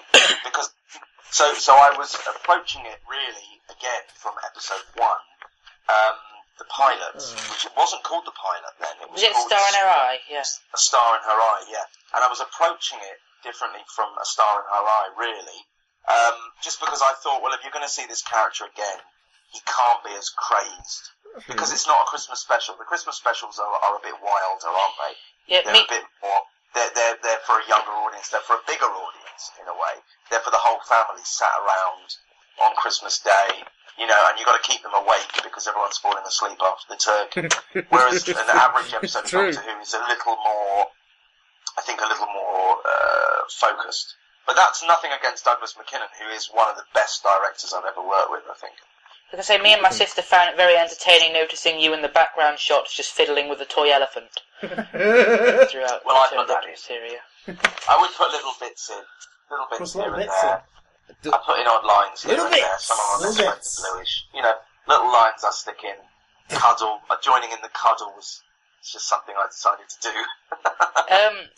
Christopher Johnson from Big Damn Cast also asked, if he pays you £100, will you come to his next birthday party as George Dawes? He can pay me £100 if he wants, but I'm probably not coming as George Dawes. Because I feel so I get quite self-conscious putting that romper suit on. But it's lovely to be invited. How old is he going to be at his next birthday? He has to be a certain age to know who George Dawes was. I had to Google it, to be honest. Sorry? I had to Google it, to be honest. You had to Google it, exactly. I think the thing is that when I used to film this show, Shooting Stars, I would be walking around the BBC dressed as a baby. And people, you know, when I was walking down the corridors, people would just kind of make jokes at my expense. And so I don't think I could deal with going to a party dressed as George Dawes. Also, I'd have to take the whole romper suit off to go to the toilet, and it's just too much of a kerfuffle. So no. You're right there. That's amazing. That's really tickled you, wasn't it? That's really good work, Luke. Thank you for that. Nicely done. Thank you very much. Oh, that's really cool. He says, since I have submitted a link, I have restricted myself to 2 questions and my answers. Who is your most recent celebrity crush? This is Alison Brie. Oh! That's, who's Alison Brie? Not Brie Larson. Ah, so I was thinking of for a second. I was like, Marvel. It should be Brie Larson. Are you sure it's Alison Brie? Sure it's not Bucky Larson? Could be Alison Brie. I don't know. I'm sort of, at the age of 26, I'm not really having celebrity crushes anymore. Yes. Although, but there are lots of very, very attractive women now, on the old thingamabob. So the women. That's Alison Brie. She's in Community. Oh, right, I think I recognise her. No, yeah, she's in lots of stuff. She's in Mad Men as well. Sod the Women. I realised during watching Winter Soldier a couple of years ago, I was like, oh, Chris Evans is alright, actually, isn't he? He is perfect. He is bloody perfect. He is perfect. Oh god, I don't know. I do actually have a bit of a soft spot for Karen Gillan, but that's because she was bloody lovely when we met her. She's mad as a box of frogs, but don't tell her, because she already knows, and she might vomit. Have either of you seen any films in the National Lampoon's Vacation saga? It is my favourite movie saga. Saga. Oh That's my a God. strong word for National Lampoon's Vacation. I've seen Christmas Vacation. I've seen Vacation. I don't think I've seen and any of the others. I think I've seen Christmas Vacation. Christmas Vacation is where he has that ridiculous speech where he just roasts everyone at the Christmas dinner. Is there a bit where he kicks the crap out of a Santa ornament on the front lawn? Quite. Yes. Yeah, I think I've seen that one. I remember. I don't remember enough about it, and I will need to watch it again. But I do really like Vacation, National Lampoon's Vacation. Yeah. Wally World is so disturbingly close to certain experiences I've had at parks. But I've just got to say, Not the arriving to find it closed part, but just like the marketing and the style. National Lampoon's Loaded Weapon is where it's at. I've not seen that one. Pretty fucking Oh god. Thanks once again for wasting your time with this email. Someday you'll learn. Goodbye. See you all. Cheerio to Ta Alonzi. Hang on. Goodbye. See you all. Cheerio. Bye bye. Alonzi. Alonzi means let's go. You're saying goodbye to us and then asking you to come with us. Alright. I'm so confused. Let's go with that email. We can do that now, because after all, we are psychically linked to it. P.S. This is a simulation. Why the heck was Missy in the vault? They announced her return months ago. Moffat is better than that. No, he isn't. Rest of the episode was good, though! Well, I don't know about you, but I'm going to go and try and doubly convince Matt Lucas to come as Georgie Dawes to my next birthday. Oh, I think you upset him a little there. I don't think he likes being reminded of Georgie Dawes. Georgie Dawes is great. Yeah. I think he said he feels self-conscious in the romper. He didn't have to wear the romper. Georgie Georgie Dawes dresses up sometimes. Yeah, he does that. He dresses up sometimes. He does. If he feels self-conscious, he can have the drum kit, and then he can sit behind the drum kit. So just take the drum kit everywhere with him. He doesn't have to worry about how tight the onesie is and everything, because there'll be a drum kit in the way. Alright, he doesn't have to dress as Georgie Dawes, but I want him to at least score my day. Score your day. Play some drums and score the day. So it's like Birdman. Yeah, the whole day is like Birdman. I'd love that. It's just jazz. Oh no, I meant because he's the one with the scores. It's Georgie Dawes, but you meant like literally soundtrack my day. Fair enough. I'm a musician. That's how I think. I'll take that. That is how I think. I'll take that. Take that. Don't take that. Take that. Don't take that. Take that. If you want to catch us throughout the week, you all know what to do. BigDamnContact@gmail.com. You can also follow us on Twitter at BigDamnCast. Big Damn channels on YouTube. We've got Big Damn Loves coming out every week. We've got game playthroughs. We've got this, that, and all the other bollocks that you might want to get into your eyes. Remember, you can join our Injustice Guild, our Injustice Guild by Jingo, if you want to fight alongside us and get some unique gear stuff on the PlayStation 4. Our Injustice Guild is 2MHK0. And the antidote to the poison we gave you at the start of this episode is in a vial sellotape to the bottom of your chair. So, yeah, there you go. You're free. Oh, what's that you got there, Matt? It's our big bumper book of 10,000 PlayStation 2 cheats. Oh, for God's sake. Well, you were talking about Baldur's Gate Dark Alliance when we were playing Marvel Heroes Omega. Yeah. So I thought I'd look up some codes for those of you that are stuck on Dark Alliance, that hot new dungeon crawler. It's a game from 2002. I don't think so here we go. Oh, Christ. Strap yourselves in. Oh. Here come those hot Baldur's Gate Dark Alliance cheats. Do you have to wear the small pants while you do this? Secret moves! I think he's greased his legs. Are these small pants? Or are they small shorts? Secret moves. Oh, God. Completing the game will open up a new game mode. I think he heard me. The Gauntlet. Oh. In this, you must kill everything inside the dungeon and escape within the that's- 15-minute time limit. Yeah. Playing as Drizzt-Do'Urden. Completing this minigame will open up the extreme difficulty setting. I mean, I played Once this is complete, you can use the game you saved at the end of the Gauntlet to play as Drizzt-Do'Urden outside of the Gauntlet. I mean, I played this game a few The cheat mode times during play. when I was a young I can't teenager. read that. what does that say? Hold L1 and R1 and left and triangle, then press start. This unlocks a cheat menu with invincibility. I played at my cousin's house. It's been a very long time since. Hold L1 and R1 I don't and even. R3 I wouldn't even know how to find a copy anymore. Your character will be at level 20 and have access to all feats, extra spells, and 75,000 gold pieces. I wish this was a simulation. Subsequently advance to a higher level or gain more feats. Play as Driz. Someone pass me a Veritas. And hold L1 and L2 and R1 and R2 while